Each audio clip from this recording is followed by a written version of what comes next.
Hello मेरे प्यारे दोस्तों, कैसे हैं आप सभी। मैं आप सभी का स्वागत करती हूं अपने गुरुजी के चैनल रेसिपी जहाँ पे। और आज हम लोग करने वाले हैं क्वेश्चन नंबर 3 से। ये मेरा पार्ट 4 है। आप लोग अगर पार्ट 3 तक नहीं देखे हैं तब प्लीज़ आप लोग उसे देख लीजिए, अच्छे तरीके से ये पार्ट आपको समझ में आने लगेगा।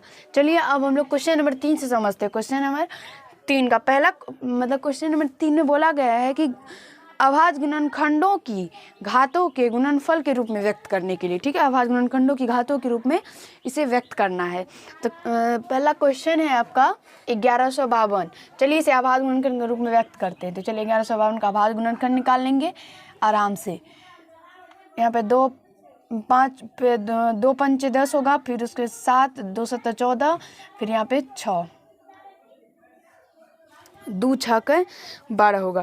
फिर उसके बाद 2 से लगाएंगे तो 2 दूनी 4, 2 तिया 6, 2 8 16, नहीं 2 दूनी 4 होगा तो फिर यहाँ पे भी 2 8 16 होगा, 2 8 16। फिर 2 से लगाएंगे 2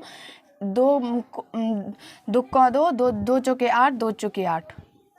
फिर यहाँ से जब 2 से लगाएंगे तो 2 7 14, 2 दूनी 4। फिर जब 2 से लगाएंगे तो 36 दूना 72। फिर जब 2 से लगाएंगे तो 18। फिर 2 से लगेगा तो 9। फिर 2 से जब लगेगा तो 3, और जब फिर 3 से लगेगा तो 1। नहीं यहाँ पे 3 से लगेगा।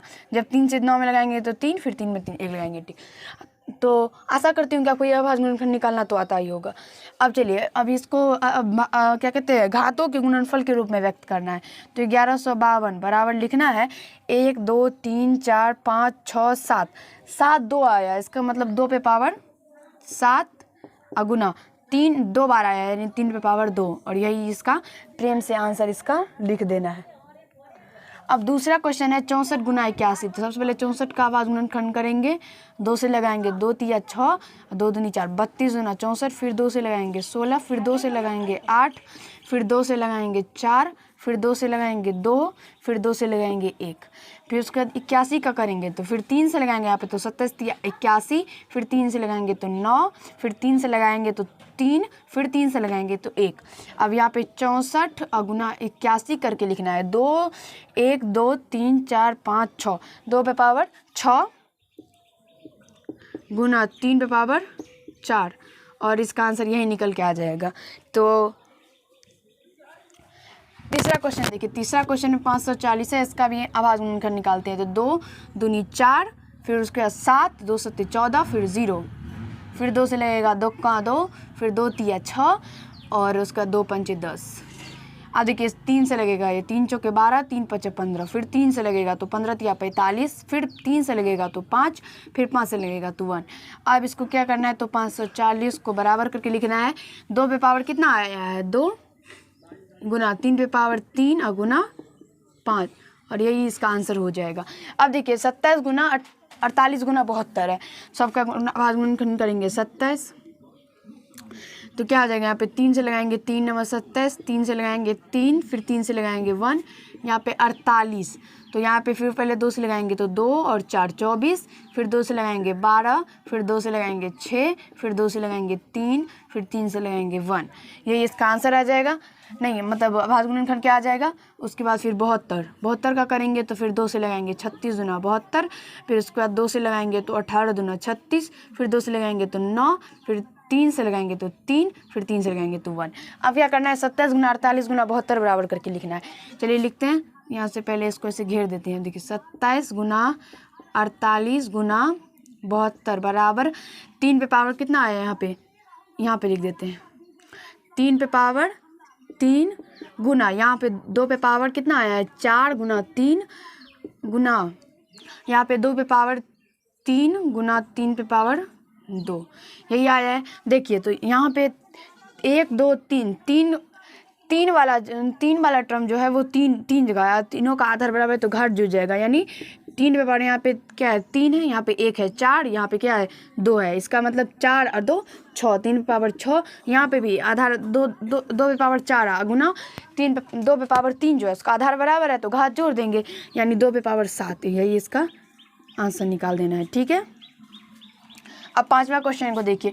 तो 5वें में सबसे पहले हम 9 का अभाज्य गुणनखंड करेंगे तो 3 से लगाएंगे, फिर 1, फिर 6 में 2 से लगाएंगे 3, 3 से 1, 15 में 3 से लगाएंगे 5, फिर 5 से लगाएंगे 1, और 4 में जब सबसे पहले 2 से लगाएंगे फिर उसके बाद 1।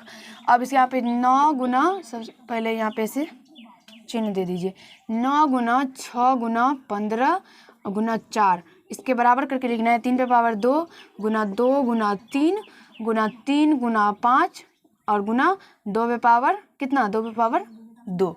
अब देखिए यहाँ पे 3 पे पावर 2 गुना 3 और गुना 3, इसका आधार बराबर है, घात जुड़ जाएगा, यानी 3 पे पावर 4 और गुना, यहाँ पे देखिए आधार बराबर है, आधार बराबर है तो घात जुड़ जाएगा, यानी 2 और गुना 2 पे पावर 2, इसका आधार बराबर है ना, तो घात क्या होगा, जुड़ जाएगा, यानी 2 पे पावर 3 हो जाएगा और गुना 3, और इसका आंसर यही निकल के आ जाएगा। आशा करती हूँ कि आपको 3 नंबर क्वेश्चन अच्छे तरीके से समझ में आ गया होगा। अब चलिए अब हम लोग 4 नंबर क्वेश्चन को देखते हैं। तो 4 नंबर में क्वेश्चन कहा गया है, 4 नंबर में है, नीचे दिए गए कथनों में सही या गलत छांटिए तथा अपने उत्तर का कारण भी दीजिए। सही और गलत छांटने के लिए बोला जा रहा है और अपने उत्तर का कारण देने के लिए। तो सबसे पहले अगर इसे देखते हैं तो ये सत्य है, ये क्या है, सत्य है। और ये सत्य क्यों है, देखिए क्योंकि 10 पे पावर 0 का मान कितना होता है, 1 होता है, और तथा 1000 पे पावर 0 इसका भी मान 1 होता है। आपको सबसे पहले ये समझ लेना है कि किसी भी संख्या पे पावर अगर 0 होता है तो उसका मान 1 ही होता है। किसी भी संख्या पे पावर 0 होता है अगर 0 पावर होता है तो उसका मान 1 होता है। घातांक करने में उसका मान 1 होता है। अब देखिए इसका भी 1 हो गया, इसका भी 1 हो गया, इसका मतलब ये दोनों बराबर दिया, इसका मतलब ये सत्य है। ठीक है। अब देखिए दूसरा में है 4 पे पावर 3 गुना 3 पे पावर 2, इसका ना ही तो आधार बराबर है ना ही तो घात बराबर है, लेकिन यहाँ पे बराबर होगा, लेकिन यहाँ पे बराबर में 12 पे पावर 5 दे दिया गया है, इसका मतलब ये असत्य है। तो यहाँ पे बराबर नहीं देना, यहाँ पे असत्य लिखना है, असत्य, यहाँ पे ऐसा देना है। और क्यों, क्योंकि हम 12 पे पावर 5 का मतलब हुआ 12 पे पावर, चलिए इसके नीचे में लिख देते हैं, यहाँ पे जगह नहीं है बचेगा उधर, 12 पे पावर 5 है, 12 पे पावर 5 को हम लिखेंगे 3 गुना 4 उसके पावर में 5, यानी 3 पे पावर 5 और गुना 4 पे पावर 5। इससे पीछे पार्ट में हम लोग इस टाइप के क्वेश्चन को देखे हैं, अभी समझे हैं, इसलिए दोनों पावर है, इसका हॉल करके पावर है, इसका मतलब 3 पे पावर 5 भी है और 4 पे पावर भी 5 है, इसका मतलब इसको ऐसे लिखेंगे। लेकिन यहाँ पे देखिए 4 पे पावर 3 और गुना 3 पे पावर 2 है, नहीं तो उसका आधार बराबर नहीं तो घात बराबर, लेकिन फिर भी इसको 12 पे पावर 5 कर दिया गया है, इसका मतलब ये असत्य है। अब देखिए तीसरा में है 2 पे पावर 5 और बराबर 5 पे पावर 2, तो ये असत्य है। ये क्या है, असत्य है, क्योंकि 2 पे पावर 5 का मान कितना होता है, 32 होता है, लेकिन तथा